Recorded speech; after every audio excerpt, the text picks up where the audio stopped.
Salut! Mă cheamă Ana Sofia, am 9 ani și locuiesc în Cluj-Napoca. Astăzi vreau să fac recenzie la cartea Black Beauty. În această carte, autoarea Anna Sewell prezintă povestea frumosului armăsar negru.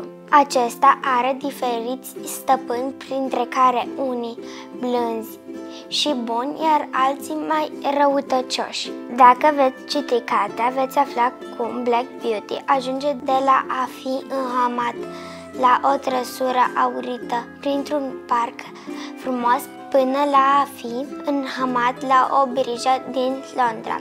Deși ciudat, calul se simți mai bine în grajdurile sărăcăcioase din Londra decât cele din conacul ducesei. Recomand această carte de la 7 ani în sus.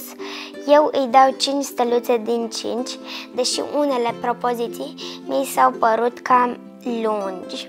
Mie mi-a plăcut această carte fiindcă era ca și cum aș fi un cal în anii 1860. Am învățat din această carte faptul că oricât de răi sunt oamenii, tu trebuie să te comporți frumos. La revedere!